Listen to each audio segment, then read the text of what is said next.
दोस्तों, सरकारी नौकरी की चाहत रखने वाले हर स्टूडेंट का सपना होता है कि वो एक बार यूपी पीसीएस का एग्ज़ाम क्रैक करे, क्योंकि पीसीएस की जो जॉब है वो पूरे स्टेट में सबसे पावरफुल जॉब होती है। इस वजह से हर कोई इस एग्ज़ाम को क्रैक करना चाहता है, लेकिन सभी स्टूडेंट इस एग्ज़ाम को क्रैक नहीं कर पाते हैं, क्योंकि ये एग्ज़ाम अपने आप में बहुत टफ होता है। सिर्फ वही बच्चे इस एग्ज़ाम को क्रैक कर पाते हैं जिनको एक प्रॉपर गाइडेंस मिला होता है, और जो भरपूर मेहनत करते हैं वही इस एग्ज़ाम को क्रैक कर पाते हैं। आज के इस शानदार वीडियो में हम लोग डिस्कस करेंगे कि इस एग्ज़ाम का एग्ज़ाम पैटर्न क्या होता है। अगर आप भविष्य में इस एग्ज़ाम की तैयारी करने वाले हैं तो आपको एक कम से कम ये चीज़ पता होनी चाहिए कि इसका एग्ज़ाम पैटर्न क्या होता है, सो दैट आप इस एग्ज़ाम की प्रॉपर तरीके से तैयारी कर पाएँ। इस एग्ज़ाम की तैयारी करने के लिए हम लक्ष्य लेकर चलते हैं कि आपने 12वीं कंप्लीट कर लिया है, तो 12th करने के बाद में 12वीं करने के बाद में क्या होता है, 12वीं के लिए कोई बाउंडेशन नहीं है कि 12वीं में आपको साइंस से करना है या फिर आर्ट साइड से करना है। चाहे आपने साइंस से कर रखा हो, चाहे आपने मैथ लिया हो, चाहे ना लिया हो, ये सब चीज़ मैटर नहीं करती है। 12वीं करने के बाद में आपको ग्रेजुएशन करना होता है। इस जॉब के लिए जब आप अप्लाई करोगे तो मिनिमम क्वालिफिकेशन जो है वो ग्रेजुएशन मांगता है, तो आपको ग्रेजुएशन करना पड़ेगा।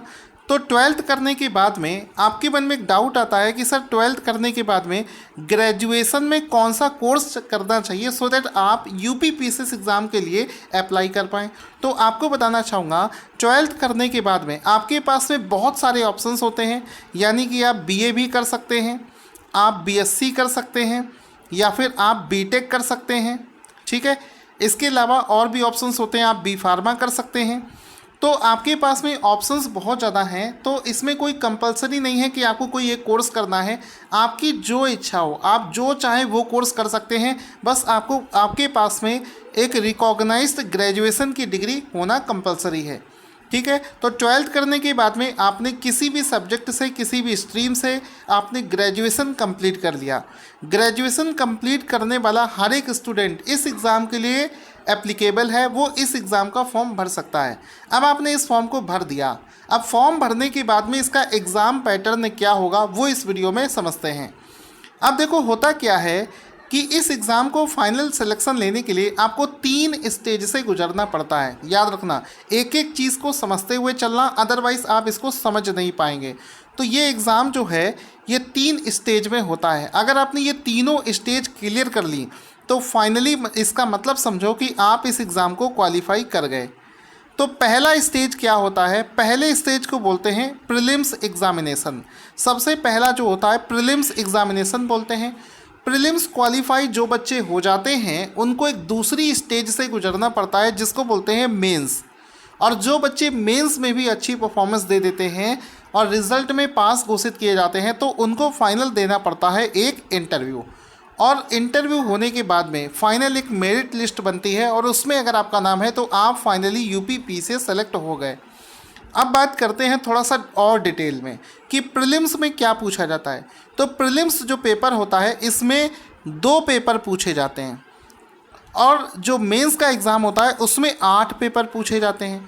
तो ये जो 2 पेपर हैं, ये कौन कौन से 2 पेपर प्रीलिम्स में पूछे जाते हैं इसको हम लोग डिस्कस करेंगे।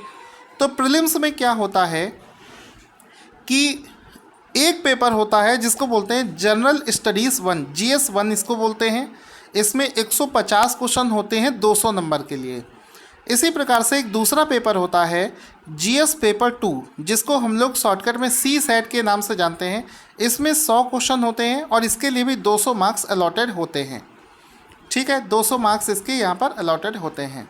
अब क्या होता है कि ये जो पेपर है, ये दोनों पेपर एक ही दिन में आयोजित किए जाते हैं। आपकी मॉर्निंग वाली शिफ्ट में GS पेपर 1 का पेपर लिया जाएगा, और इवनिंग वाली शिफ्ट में आपका GS पेपर 2 यानी कि CSAT वाला पेपर लिया जाएगा। अब ये जो दोनों पेपर होते हैं इसके लिए टाइम ड्यूरेशन क्या होता है, तो पहला जो पेपर होता है इसके लिए भी आपको 2 घंटे मिलते हैं, और जो दूसरा CSAT का पेपर है इसके लिए भी आपको 2 घंटे का समय दिया जाता है। सभी क्वेश्चंस ऑब्जेक्टिव टाइप होते हैं। और मैंने आपको एक चीज़ बताई कि जब आप प्रीलिम्स को क्वालिफाई करेंगे तभी आपको मेंस देने को मिलेगा। तो एक चीज़ यहाँ पर बारीकी से समझने की ज़रूरत है, प्रीलिम्स में 2 पेपर होते हैं, लेकिन आपका जो कट ऑफ है वो सिर्फ पेपर 1 के मार्क्स के बेसिस पर डिसाइड होगा, क्योंकि इसमें जो पेपर 2 होता है ये क्वालिफाइंग नेचर का है। इसमें आपको बहुत अच्छा स्कोर करने की ज़रूरत नहीं है, इसमें आपको मात्र 33% नंबर ही लाना होता है। तो समझना इस बात को, क्योंकि ज़्यादातर बच्चे इस चीज़ को समझ नहीं पाते हैं और इस एग्ज़ाम से डिस्क्वालीफाई हो जाते हैं। देखो ये पूरा सब कुछ ये दोनों पेपर मिलकर बनाते हैं प्रीलिम्स, ठीक है, इन दोनों को मिलाकर बोलेंगे प्रीलिम्स। लेकिन प्रीलिम्स में आपके कितने नंबर है, मान लीजिए आपके आते हैं 120 नंबर, तो ये 120 नंबर जो हैं ये आपको सिर्फ जीएस पेपर 1 में लाने हैं, आपको सीसैट में नहीं स्कोर करना है, क्योंकि सीसैट के नंबर प्रीलिम्स में जोड़े नहीं जाते हैं। सीसैट में सिर्फ आपको 33% लाने होते हैं, यानी कि सिर्फ आप क्वालिफाई होना चाहिए, बाकी उसके नंबर्स आपके प्रीलिम्स में ऐड नहीं होंगे। जीएस पेपर 1 के जो नंबर हैं वही आपका डिसाइड करेंगे कि आप प्रीलिम्स क्वालिफाई हैं या फिर नहीं क्वालिफाई हैं। इस चीज़ को आप लोग विशेष रूप से ध्यान देना। अब मान लीजिए जो बच्चे प्रीलिम्स क्वालिफाई कर गए उनको मेंस देने को मिलेगा। तो मेंस में क्या पूछा जाता है, तो मेंस में होता है, मेंस में कुल मिलाकर 8 पेपर होते हैं, 8 पेपर्स होते हैं। जीएस जनरल हिंदी, ऐसे, GS1, GS2, GS3, GS4 और एक ऑप्शनल पेपर 1 और दूसरा ऑप्शनल पेपर 2। इनका मार्किंग स्कीम भी सामने दे रखा है कि जनरल हिंदी और ऐसे के लिए 150 मार्क्स और बाकी सभी के लिए 200 नंबर अलॉट किए जाते हैं। तो कुल मिलाकर यहाँ पर मार्क्स बनते हैं 1500, यानी कि 1500 नंबर में ही आपकी मार्किंग होती है। 1500 नंबर में जितने आपके नंबर आएंगे उसके बेसिस पर आपको क्वालिफाई बताया जाएगा। अब ये दोस्तों चूंकि 8 पेपर हैं तो एक दिन में तो आयोजित नहीं किए जा सकते, इस वजह से इस एग्ज़ाम को लगभग 1 हफ्ते तक चलाया जाता है। लगभग 1 वीक का ये पूरा सेटअप होता है, जिसमें कि आपको मॉर्निंग और इवनिंग शिफ्ट में एक दिन में 2-2 पेपर देने पड़ते हैं। 4 दिन में ये एग्ज़ाम पूरा कंडक्ट हो जाता है। तो मॉर्निंग और इवनिंग शिफ्ट में आप इस एग्ज़ाम को देते हैं और तब जाकर आपका ये एग्ज़ाम जो है पूरा हो जाता है। टोटल 1500 ये जो नंबर हुए, 1500 नंबर में से आपके जितने मार्क्स आए हैं उसके बेसिस पर बनाई जाएगी मेंस की कट ऑफ। और मेंस क्वालिफाई एक बार आप हो गए उसके बाद में आपको देने को मिलेगा एक बहुत ही शानदार इंटरव्यू, जिसके लिए आपको 100 नंबर की मार्किंग रखी गई है, ठीक है। 100 नंबर की मार्किंग यहाँ पर होती है। इसके अलावा एक और इम्पॉर्टेंट चीज़ हम मिस कर गए, जिसको हम डिस्कस कर लेते हैं कि इसमें नेगेटिव मार्किंग कितना होता है। बाकी एग्ज़ाम के कंपैरिजन में इसमें नेगेटिव मार्किंग जो है ये 1/4 ना होकर 1/3 होता है, ठीक है। तो 1/3 यानी कि 0.33 मार्क्स आपके काट लिए जाएंगे अगर आप नेगेटिव एक क्वेश्चन गलत करते हैं। तो फाइनली हमने समझ लिया, प्रीलिम समझ गए, मेंस समझ गए, उसके बाद में इंटरव्यू कैसे होगा वो हम समझ गए, इंटरव्यू के मार्क्स भी हमने जोड़ लिए। अब आपके जितने भी टोटल मार्क्स बनते हैं उस बेसिस पर एक मेरिट बनाई जाएगी और देखा जाएगा कि कितने लोग इस एग्ज़ाम के लिए सेलेक्ट हो गए हैं। इसके अलावा इस एग्ज़ाम के लिए जो मिनिमम एज है वो होनी चाहिए 21 साल और मैक्सिमम एज जो है ये होनी चाहिए 40 ईयर्स। इसके अलावा दोस्तों इस एग्ज़ाम की अगर आप तैयारी करना चाहते हैं तो हमारे गाइडेंस में आप इस एग्ज़ाम की तैयारी कर सकते हैं। हमारे गाइडेंस में आप तैयारी कैसे करेंगे उसके लिए एक टेलीग्राम चैनल का लिंक दिया है, उस पर क्लिक करके आप हमारे चैनल को ज्वाइन करें। वहाँ पर हम आपको सारे सब्जेक्टों की तैयारी करवाते हैं।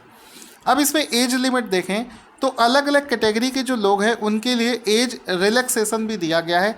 5 साल, 3 साल, इस टाइप से एज रिलैक्सेशन जो है लोगों को दिया जाता है। तो फाइनली आई होप आपको सारे डाउट आपके क्लियर हो गए होंगे। अगर आपके मन में अभी भी कोई डाउट बचा हुआ है तो आप कमेंट बॉक्स में पूछ सकते हैं, हम आपके हर एक कमेंट का जवाब भी देंगे। अगर आपको हमारे समझाने का तरीका और ये वीडियो पसंद आया हो तो इसको लाइक ज़रूर करना।